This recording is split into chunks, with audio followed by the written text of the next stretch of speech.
Então são decisões equivocadas. Nós temos que tomar muito cuidado com as nossas decisões, principalmente aquelas decisões que vão envolver outras pessoas, que vão envolver terceiros. Amém ou não amém? Pode avançar. Nossas decisões precisam ser coerentes. Estamos terminando já.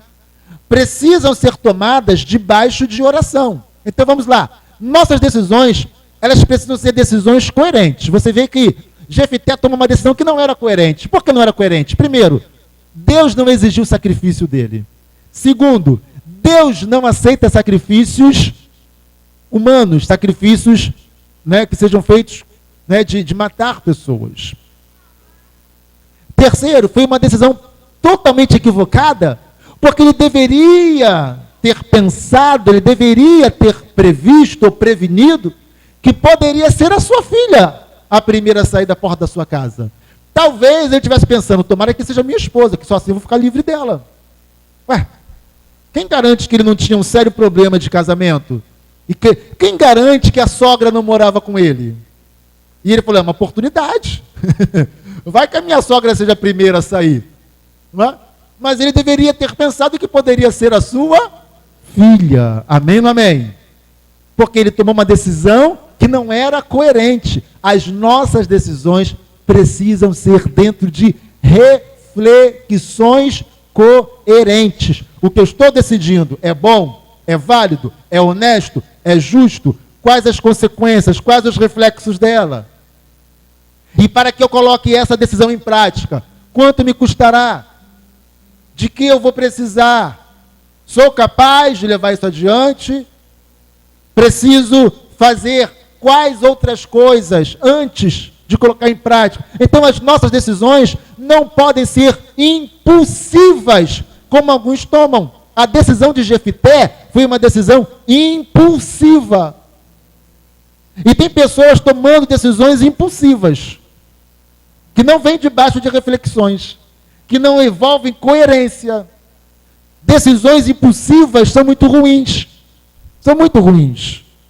Não, agora eu vou fazer. Não, a partir de amanhã. Não, agora. E as pessoas não levam adiante, porque foi no impulso.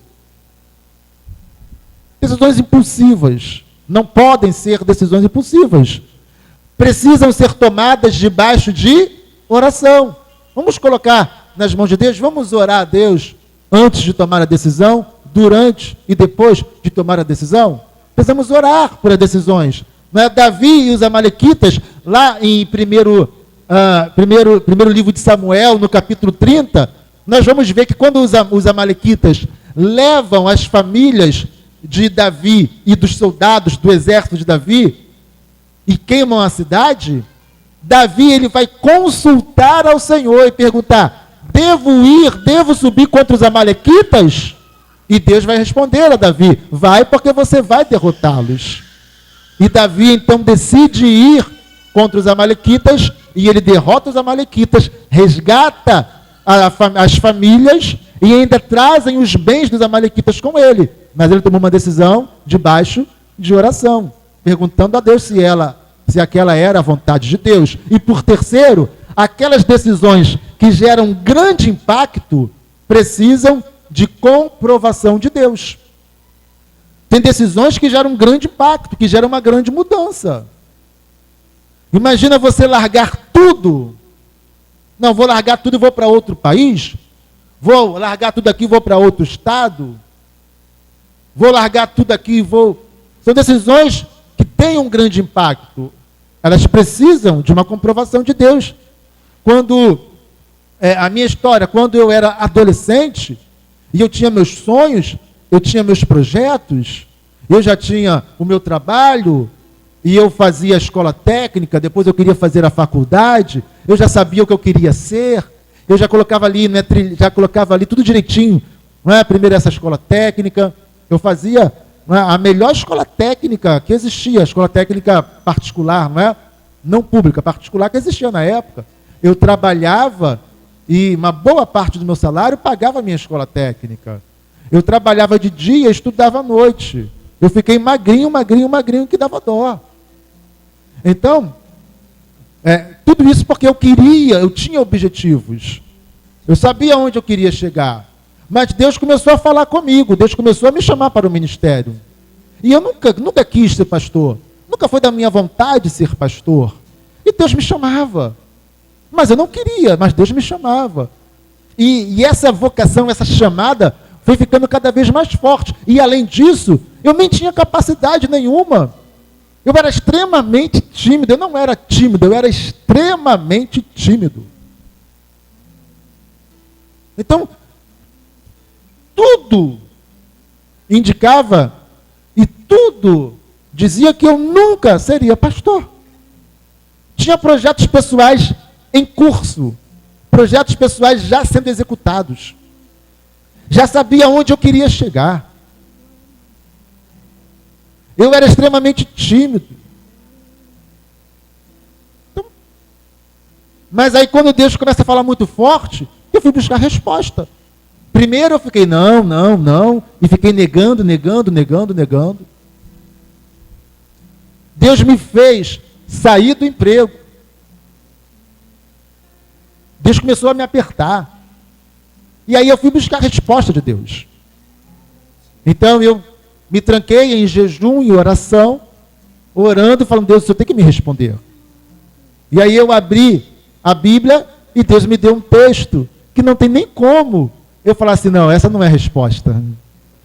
Eu queria uma resposta que dizia assim, você está errado, é um equívoco, foge. Não, mas a resposta não me dava margem de dizer, está vendo?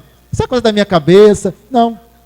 Quando eu abro a Bíblia, a resposta era toda para mim, apontando sim. Você tem que obedecer. Eu tenho uma chamada para você. Deus me respondeu. Porque aquela decisão era uma decisão de um impacto muito grande. Era uma decisão que mudaria todo o curso da minha vida que já estava em prática, já estava em curso.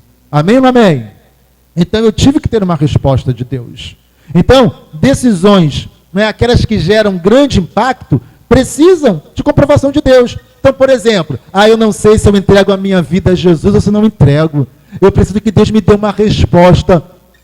Desculpa a expressão, eu estou calminho, não estou com raiva não, mas desculpa. Isso chega a ser imbecilidade, querer uma resposta de Deus desse tipo.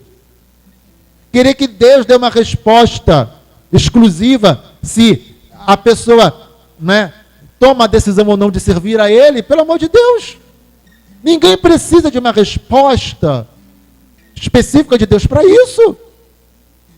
Porque isso já é uma coisa mais do que concreta e certa. Todo aquele que quer ser salvo precisa entregar a sua vida a Jesus e abandonar o mundo, o pecado e tudo mais. E servir a Deus. Eu não preciso que um anjo venha e fale, olha meu filho, eu estou vendo que você está aí na dúvida se você vive no mundo ou na presença de Deus. Se você entrega, então eu sou o anjo especial, eu sou Gabriel, e vim trazer para você uma resposta. E eu quero dizer para você o seguinte, Deus me mandou aqui para dizer para você que você tem que entregar a sua vida a Jesus. Que absurdo. É um tipo de decisão que não precisa nem pensar muito. Amém ou não amém? Amém ou não amém? Mas outras decisões precisam sim de uma resposta de Deus. Tem muita gente aí querendo fazer a obra de Deus, querendo subir no altar, querendo ser pastor, que nunca foi chamado. E fazendo muita besteira em nome de Deus. Que nunca foi chamado. E nunca buscou resposta. Achou que tinha que ser, começou a ter umas razões, umas motivações escusas, umas motivações erradas. E aí foi. E se lançou. Mas decisões que têm grande impacto, elas precisam de uma resposta de Deus, sim. Amém ou não amém? Acabou aí, não acabou? Vamos ficar em pé nessa hora diante de Deus. Então, amados, precisamos decidir. Não decidir já é uma decisão. Decisões ruins, equivocadas, podem ser reparadas com uma outra decisão. A decisão de consertar os erros. A decisão de consertar o que foi feito errado. Amém ou não amém? Mas tome decisões debaixo da orientação de Deus. Amém? E siga em frente em o nome de Jesus.